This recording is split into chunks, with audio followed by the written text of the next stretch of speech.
हर वर्ष की भांति इस वर्ष भी महर्षि वाल्मीकि मेले के आयोजन में बुलाए गए मीडिया कॉन्फ्रेंस। करम सिंह कर्मा ने कहा, जो अधर्मी प्रभु श्री राम के जीवन पर भगवान महर्षि वाल्मीकि जी द्वारा लिखी रामायण को मात्र साहित्य समझते हैं, वो अधर्मी सनातन धर्म में फूट डालने वाले हैं और हमेशा हिंदू धर्म की युवा पीढ़ी को तरह तरह के प्रलोभन देकर सनातन धर्म संस्कृति का दुष्प्रचार करते हैं।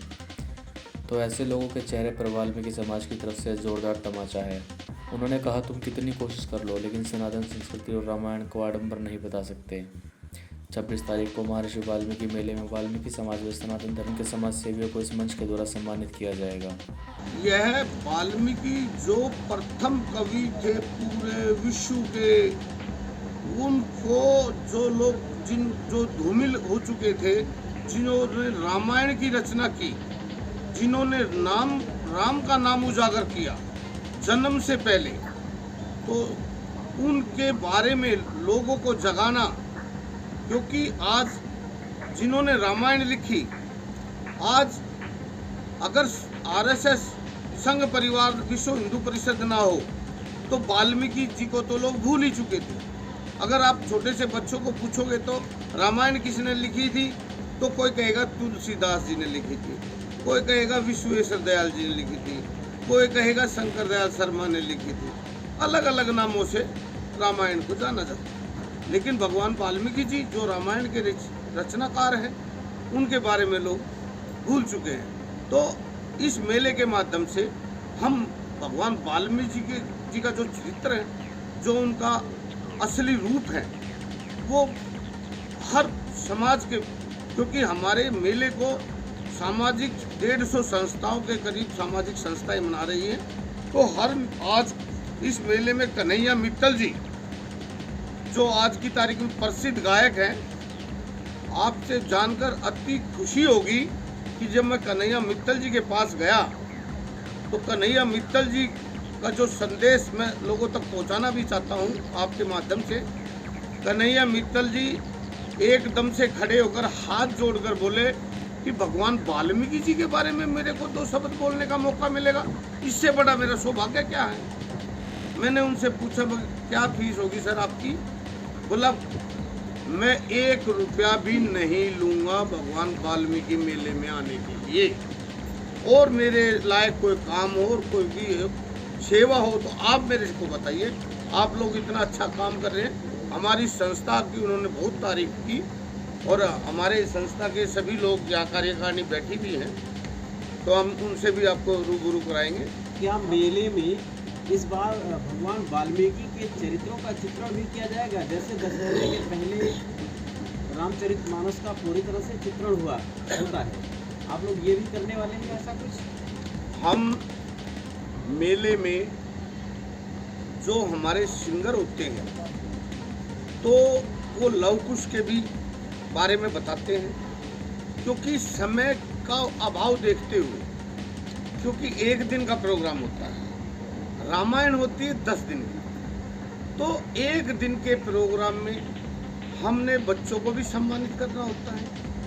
जो स्टूडेंट्स अच्छे नंबरों से पास होते हैं, लड़के हों लड़कियां हों, हम उनको भी सम्मानित करते हैं। जिन्होंने जिस क्षेत्र में अच्छा कार्य किया हो, कोई एनजीओ हो, हम उनको भी सम्मानित करते हैं।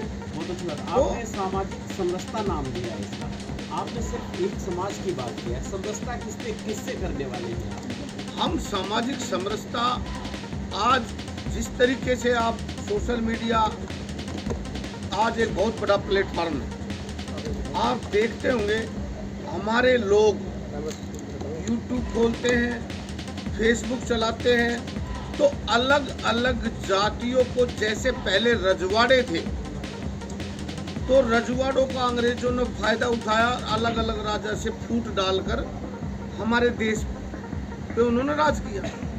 ऐसे ही अब हमारे सनातन धर्म में भी ऐसे ही जातियों में लोग बंटना स्टार्ट हो चुके हैं।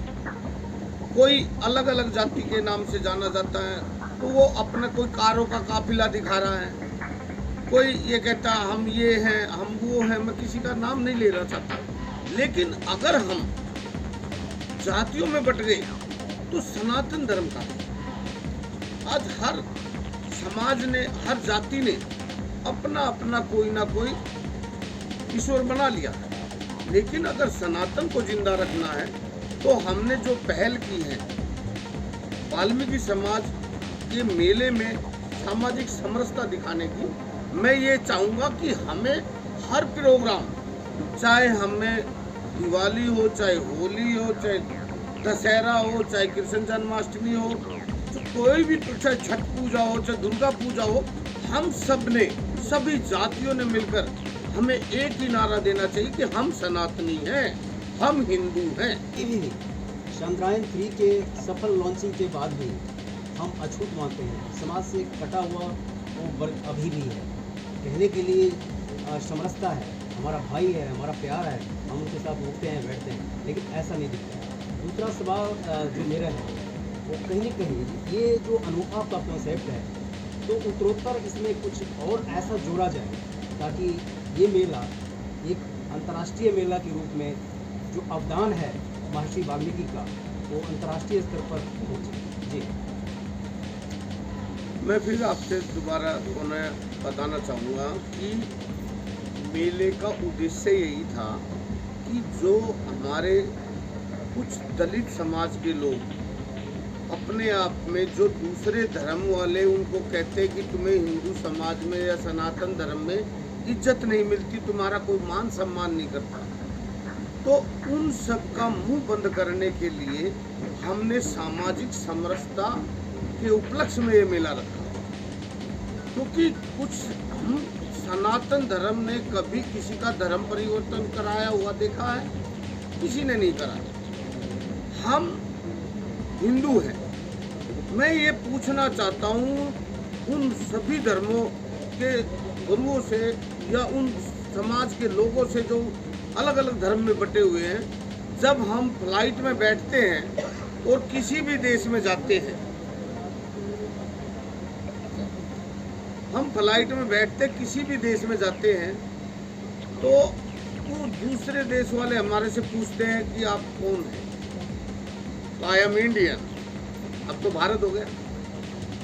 लेकिन जब हम उसी फ्लाइट में 2-4 दिन घूमने के बाद जब इंडिया की तरफ फ्लाइट का रुख होता है, तो सीट पे 6 सेकंड भी ज़्यादा समय साथ वाले से पूछा जाता है, आप कहाँ से हो? मैं हूँ दिल्ली से। अच्छा, क्या नाम है आपका? क्या करते हो? आप कौन से समाज से? मैं ये पूछना चाहता हूँ कि विदेश में ये जाकर नहीं कहता कोई कि मैं ब्राह्मण हूँ, मैं वाल्मीकि हूँ, मैं गुर्जर हूँ, मैं मित्तल हूँ, मैं अलग अलग जाति का नाम क्यों नहीं लेते? तो ये संदेश हमें पूरे हिंदू समाज में, पूरे सनातन वालों से, सनातनी धर्म में ये मैसेज देना चाहिए कि हम सर्वप्रथम भारतीय हैं और हम हिंदू हैं। अपनी जाति कभी किसी से नहीं बतानी चाहिए, तो सामाजिक समरसता अपने आप आएगी, भेदभाव, जातिवाद खत्म होगी, और यही हमारा प्रयास है। लेकिन इस दौरान जब सामने वाले को पता चलता है कि ये दलित है, तो उसका व्यवहार चेंज हो जाता है। चाहे आप 10 साल से उसके साथ संपर्क में है, लेकिन जब उसे 10 साल बाद पता चलता है तो उसका व्यवहार ऑटोमेटिकली चेंज हो जाता है। ऑटोमेटिकली चेंज होता है। ये परंपरा आज से नहीं, सदियों से चली आ रही है। जी, इसी को लेकर मैं पूछ रहा हूँ, क्या ये जो दूरियां हैं ये ख़त्म हो पाएंगी? ये दूरियां खत्म जब होगी ना, जब हम एक दूसरे से भेदभाव खत्म करेंगे। जैसे हमने पहल की है कि हम एक समाज से जुड़े हुए थे, एक समाज के ही लोगों को बुलाते थे, तो हमें अपने प्रोग्रामों में सबको बुलाना चाहिए, सर्व समाज को बुलाना चाहिए।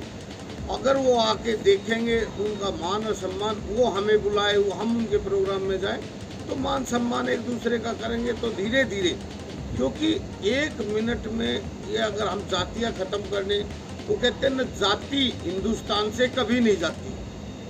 तो ये प्रयास हम धीरे धीरे सर्व समाज, अगर हर धर्म के लोग, हर जाति के लोग ये सामाजिक समरसता का भाव दिखाएंगे, तो धीरे धीरे आप देखेंगे कि जब से ये हमारा देश आज़ाद हुआ है, पहले की सरकारों ने क्या किया, और जब से हमारे मोदी जी आए हैं, तो हमारे देश का मान और सम्मान भी बढ़ा है। आज 370-35 से हटाई मोदी जी ने। आज भारतवर्ष के प्रधानमंत्री कहीं पिछली पंक्ति में खड़े नजर आते थे। आज G20 कराया। कभी ऐसा होता था कि भारत की कुर्सी ही लग जाए G20 में, लेकिन आज जैसे जैसे देश तरक्की करेगा तो हर देश में, अगर हम विदेशों में देखेंगे तो वहाँ पर जातिवाद क्यों नहीं है? क्योंकि वहाँ एक सफाई कर्मचारी को भी इंजीनियर का दर्जा दिया जाता है। तो जब हम अपना भेदभाव खत्म करेंगे, एक ऊपर वाले ने बहुत अच्छा काम किया, सृष्टिकर्ता ब्रह्मा भगवान ने, विष्णु भगवान ने काम बहुत अच्छा किया है, लेकिन उसको समझने की जरूरत है। क्या चाहे कोई मेहनत हो, चाहे कोई आचार्य हो, चाहे कोई पैसे वाला हो, चाहे कोई गरीब हो, लेकिन अपना पैखाना खुद अपने आप ही धोना पड़ता है। तो फिर भेदभाव किस बात?